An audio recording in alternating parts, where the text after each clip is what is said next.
皆さんこんにちは、みやまです。今回は最近の買ってよかったものをいくつかまとめてご紹介したいなと思います。紹介したアイテムについては概要欄に詳細を載せておきますので、もし気になるものがあったらそちらチェックしてみてください。ということで1つ目のアイテムがこちらですね。スイッチボットから発売されている CO2 センサーになります。二酸化炭素濃度と温度と湿度と、あと快適指数とか日時とかが一目でパッとわかるような便利なデバイスになってます。でしかも二酸化炭素濃度 CO2 濃度については具体的な数値がここに大きく表示されているのに加えて、ここの数値の上ですね、カラー別に今どのあたりの濃度なのかっていうのがこのちっちゃい矢印の位置で分かるようになっているんですよ。なので黄色とか赤のところにこのちっちゃい矢印が移動してきたら、そろそろ換気しないとやばいなっていうのが一目でこうパッと見て分かるような感じにもなってるので、その点でもめちゃくちゃありがたいですね。で、部屋の中に結構二酸化炭素が充満していて CO2 濃度が高い状態のままで作業とかしてると結構眠気に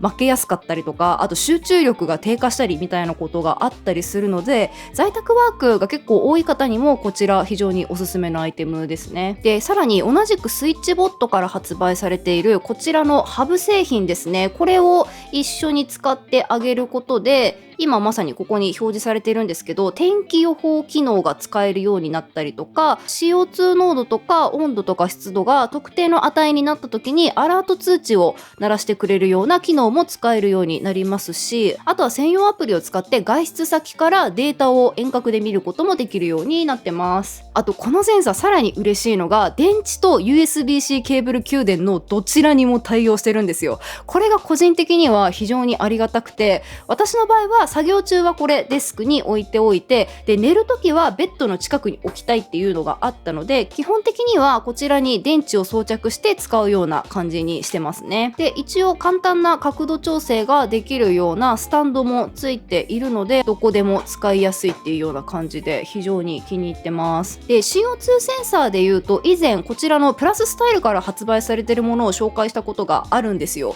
で、個人的には見た目だけの話で言うとこっちのプラススタイルの方が好きなんですけど、こっちがですねちょっとお値段がお高めなんですよね。なのでコスパとか、使いやすさの観点で言うとこっちのスイッチボットの方がおすすめかなっていうような感じですね。続いての買ってよかったアイテムがこちらですね。これが LED タイプの人感センサーライトになります。ここの丸い部分に人感センサーがついているタイプの LED ライトでして、最大5メートルまでの人の動きを感知してくれて、で動きがなければ自動でライトをオフにしてくれるっていうタイプの便利なアイテムになってます。で、しかもこれが3つのボードを選べるようになっていて、常時点灯モードと暗い時だけセンサーが稼働する夜間センサーモードと、明るくても暗くてもいつでも感知してくれる24時間センサーモードの中から好きなものを選んで選択できるような感じになってます。で、もちろん今こういう風にお見せしているみたいに完全にオフすることもできるようになってます。ただ1点ですね、ちょっとセンサーモードで気になったのが、これ今夜間センサーモードにしてるんですよ。部屋の空間明るい状態なんですけど、めちゃくちゃ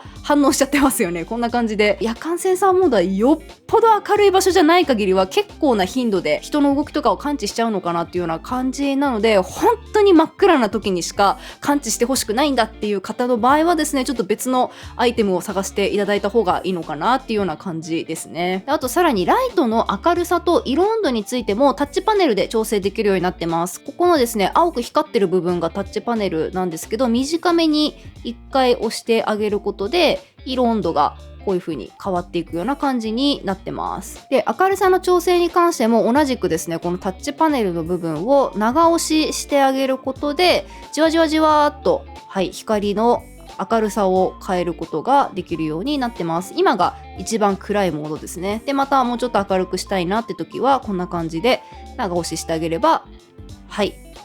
一番明るいところまで簡単に持っていくことができるようになってます。あとさらにありがたいのがこれバッテリー搭載なので、見ていただいた通り完全にワイヤレスで使えるんですよ。でしかもですね、感知モードに設定した場合は最長で50日とか持つらしいので、その点も非常にありがたいですよね。でちなみに充電に関してはここの USB-C ポートから簡単にできるようになってます。であとさらに便利なのがこちら裏面にですね、ここにちょっと磁石マークがついていると思うんですが、なんとこれ磁石が内蔵されているんですよ。なので金属面であればこのままこうピタッとくっつけて使うことができるんですよね。で金属面以外にくっつけたいよって時は付属の粘着式のプレートっていうのがあるので、そちらを使って設置することもできるようになってます。ただちょっと1点ご注意いただきたいのが、付属の粘着シールを使った場合だと木製の板の場合はちょっと落ちやすいみたいなレビューも書いてあったんですよね。なのでクローゼットとかにつける場合はちょっとその点ご注意いただいた方がいいかなと思います。私の場合は基本的にここの磁石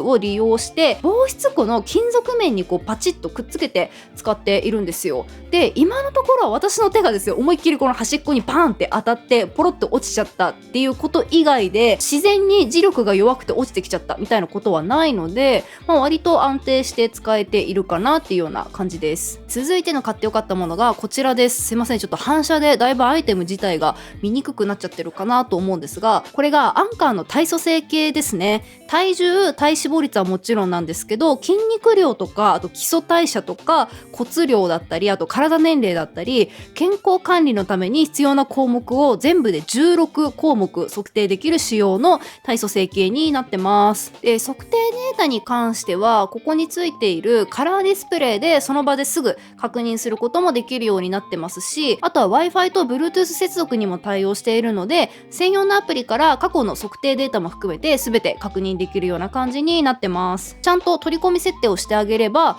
この専用アプリの中に入っている測定データに関しては iPhone の場合だと純正のヘルスケアアプリにもちゃんとデータ連携できるようになっていますし、 AndroidOS のスマホの場合とかは Google Fit とかあと Fitbit とかとも連携することができるようになっているらしいです。あとユニークな機能でいうとこちらですね、測定したデータをもとに 3D モデルを作ってくれるんですよ。こんな感じの肉体ですよっていうのを客観的に把握することができるようになってるんですよね。この機能とかも結構ダイエットのモチベーションにつながるんじゃないかなと思います。年末年始とか特に体重変動が起こりやすい時期なんじゃないかなっていうふうに思うので、そういった時期であってもちゃんと健康管理したいぞっていう方はぜひこの機会にチェックしていただけたらなと思います。非常におすすめです。続いての買ってよかったものがこちらです。貝印の毛抜きですね。眉毛を整えるのに今までですね、こちら、一般的な形の同じく貝印から発売されている毛抜きを使っていたんですけど、この形のやつマジですごいですよ。使ってみて本当に感動しました。たま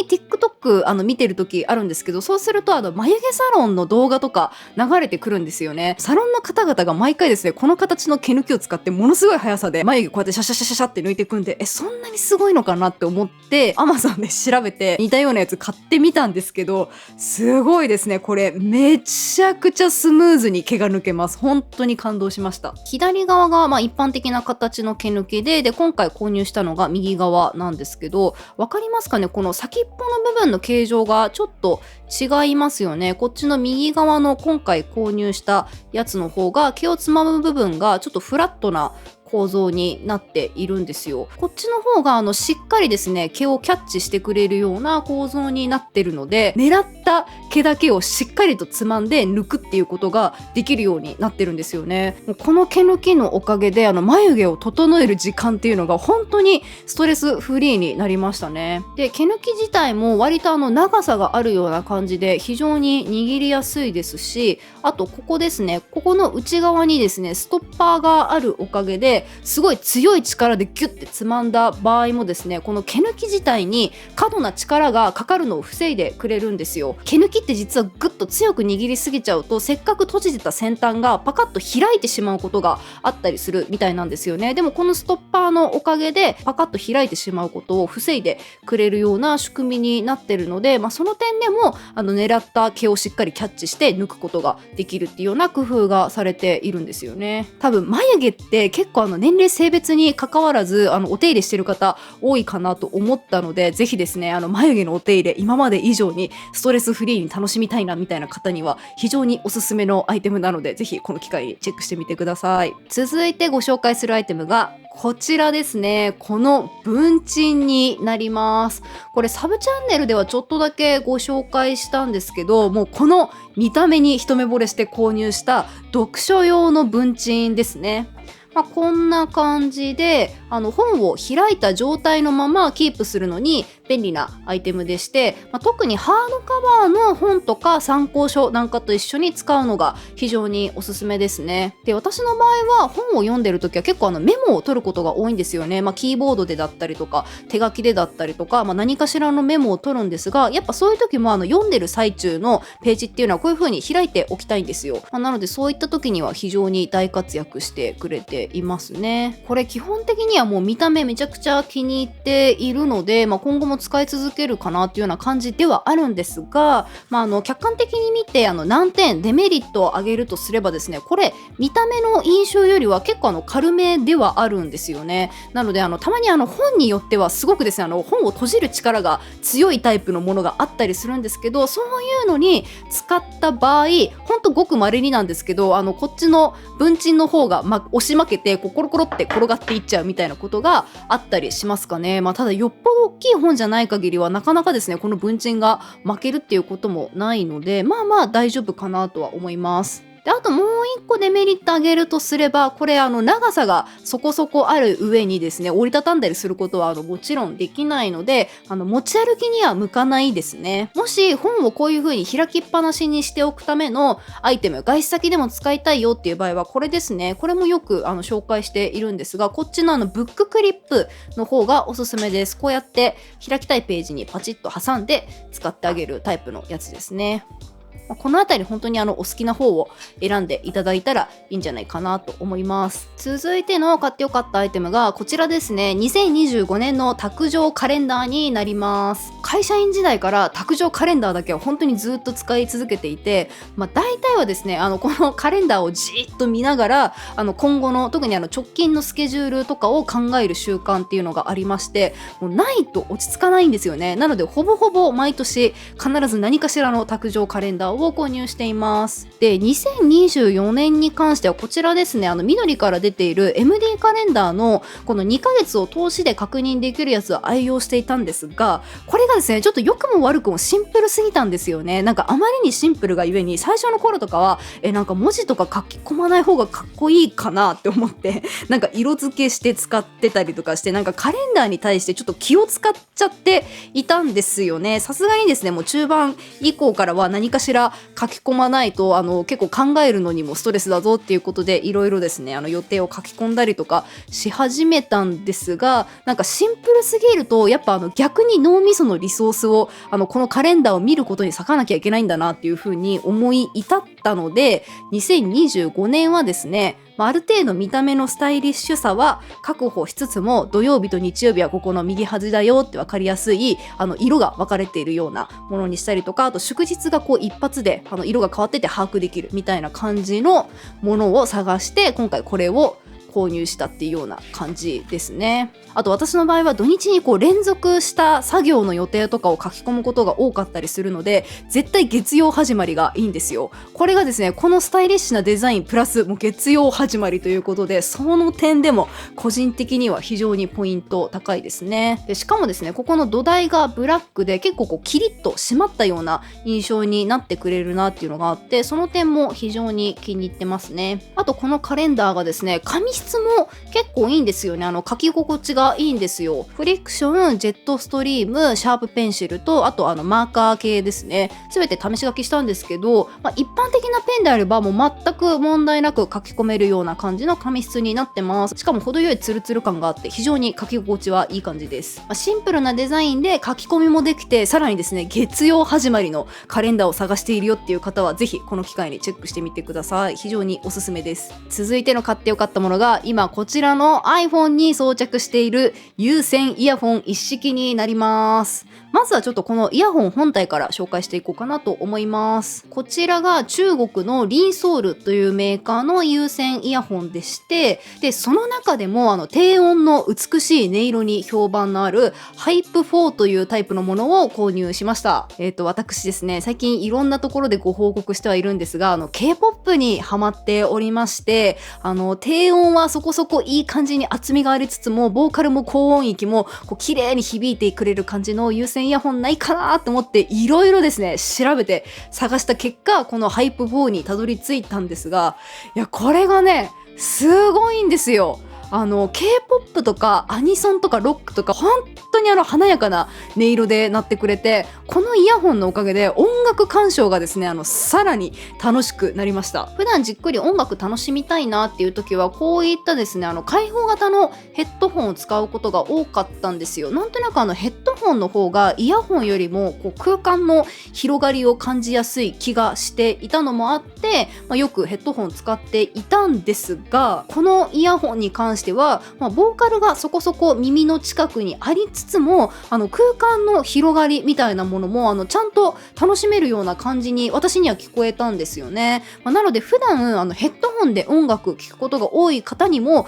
結構おすすめな感じなんじゃないかなと思ってます。あとこの見た目ですね、これも結構購入の大きい決め手にはなりましたね。めちゃくちゃ可愛くて好みの見た目をしておりまして、基本的には見ていただいた通りブラックベースなんですけど、耳から見える部分は明るいこうブルーにピンクのラメがこうパパパパパーっと光っているような感じで、いやもうこれがめちゃくちゃ可愛いなと思って、でしかもそれでいて結構高級感もあるような感じなんですよね。質感がしっかりしているので、その点でも非常に気に入ってます。でしかもさらに嬉しいのがこちら、なんとカラー展開もあるんですよ。全部でこのカラーを含めて3色展開ありまして、もう少しブラックベースが強めに出ている落ち着いたカラーのものと、あと真っ白な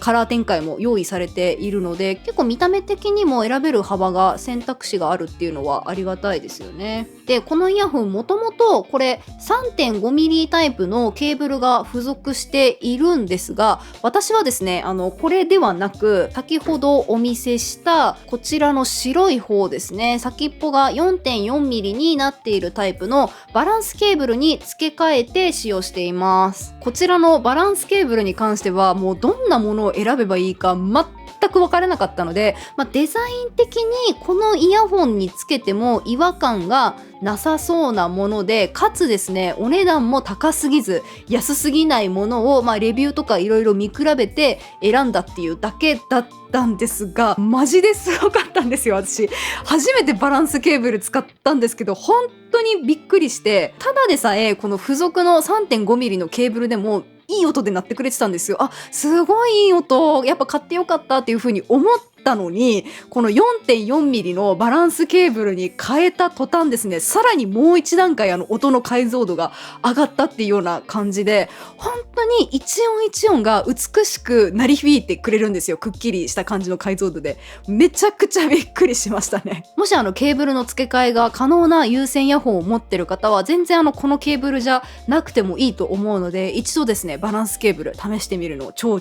おすすめです。で基本的にこのイヤホンに関しては、パソコンか iPhone につないで使っているんですが、まず、パソコンにつなぐ場合なんですけど、その場合はですねこちらですね、フィーオの K7 という名前の、据え置きのヘッドホンアンプにつないで使っています。これに関してはだいぶちょっと前に買ったものではあるんですが、割と使いやすいアンプだったので非常に気に入ってますね。お値段はそこそこするんですけど、手持ちのヘッドホンとかも本当にこれにつなぐといい音で鳴ってくれるので非常に気に入ってます。で iPhone にこのイヤホンを接続して使うときはこちらですね、間に同じくフィーオの KA17 というコンパクトタイプのアンプをつないで使っています。これがですねiPhone 側の音量調整とは別にこのアンプの部分だけでもかなり細かく音量調整ができるような感じになっているんですよ。でしかもこれ見ていただいた通りディスプレイ付きなので音量調整のメーターもこのディスプレイでパッと確認できるのが結構便利で気に入ってます。でケーブルの差し込み口に関しても 3.5mm タイプはもちろん私が最近愛用しているこの 4.4mm タイプのバランスケーブルの差し込みにもしっかり対応してくれています。でこちらのですねコンパクトタイプの DAC を iPhone と一緒に持ち歩くときにめちゃくちゃ便利なアイテムがありまして、それがこちらですね。ルピークというところから発売されている収納ケースになります。これなんとマグセーフ対応なのでこんな感じで iPhone の背面にピタッとくっつけておくことができるんですよ。でここのちょっと大きめの部分のゴムバンドのところにこのですねアンプをこんな感じでシュッと通してあげて、で USB-C ケーブルをここにつないで、あとは背面にマグセーフでピタッと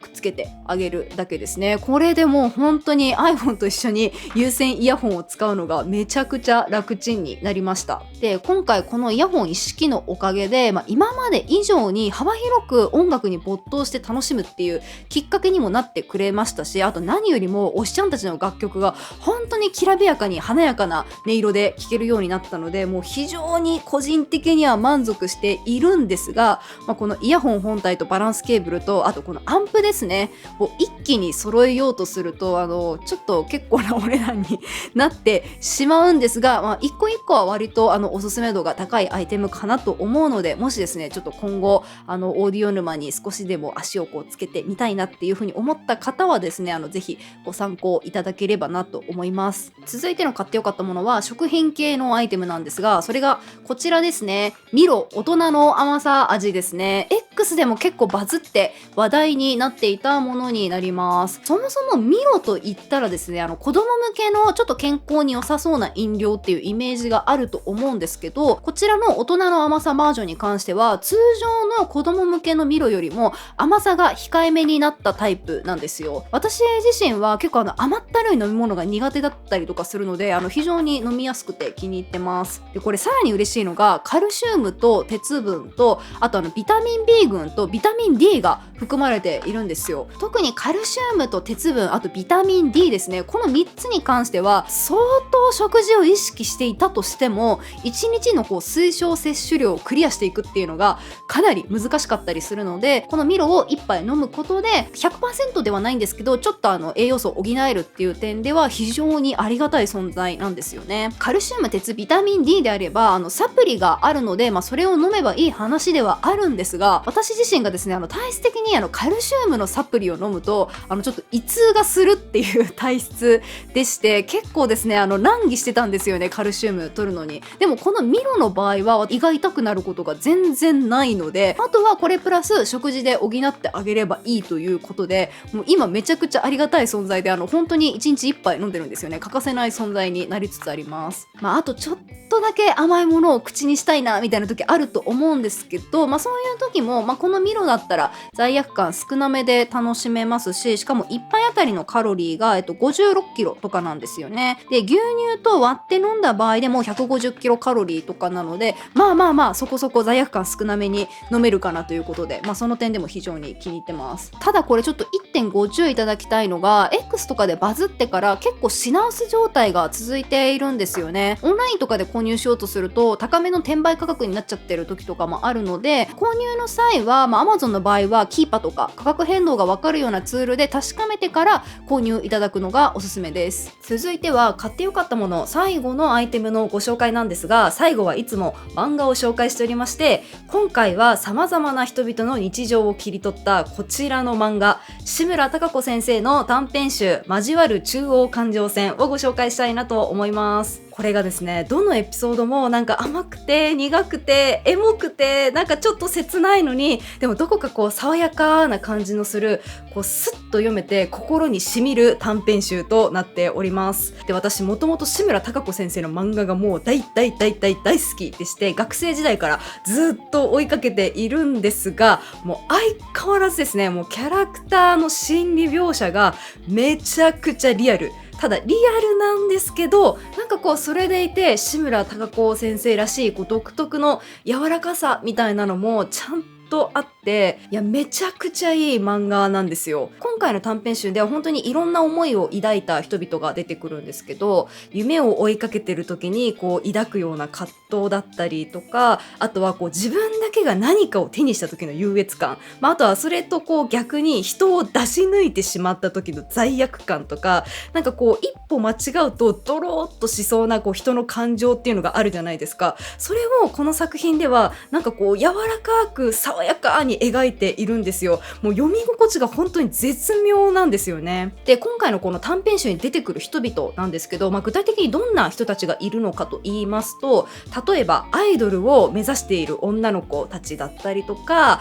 あとは初恋をこじらせた結果引きこもりになってしまった御曹司だったりとか、あとは少し不思議な現象に巻き込まれたサラリーマンとか男子高校生だったりとか、年齢も立場もあとセクシャリティも本当に様々な人たちが登場しているんですけど、それぞれの言動になんかちゃんと説得力があるというか、リアルなこう感情の機微っていうのがすごいこう読んでてちゃんと伝わってくる感じがあるんですよね。で、不思議と自分とは全然違う立場の人たちなのに、どのキャラクターにもすごい共感ができるんですよ。で、しかもそれでいてこう誰かに言えずに溜めてしまった思いみたいなのあるじゃないですか。多分結構ね、大なり小なりいろんな方が持ってると思うんですけど、なんかそういう溜め込んでしまった思いっていうのをちゃんとこう発散させてくれるような展開がどのエピソードにも結構入っているんですよ。なのでこう読み終わった後不思議とこうすっきりした気持ちになれるんですよね。その点でも本当にいい作品だなって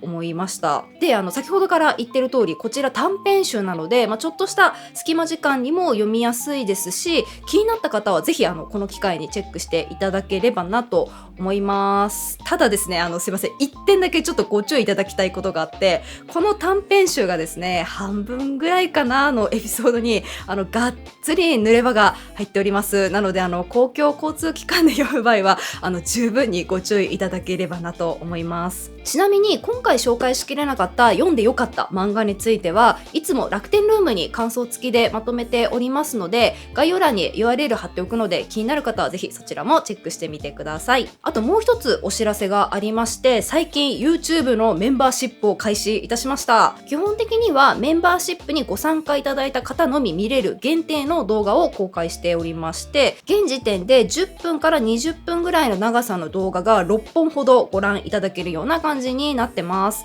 深山のおしゃべりにもっともっと付き合っていただける方、もしくはですね YouTube の制作の裏側が知りたい方など、もしよかったらご参加いただけると嬉しいなと思います。メンバーシップの詳細については概要欄にURL などを記載しておきますので、ちょっと気になるなっていう方はそちらチェックしてみてください。はい、ということでここまで長々とご覧いただき本当にありがとうございました。また次の動画でお会いしましょう。深山でした。バイバーイ。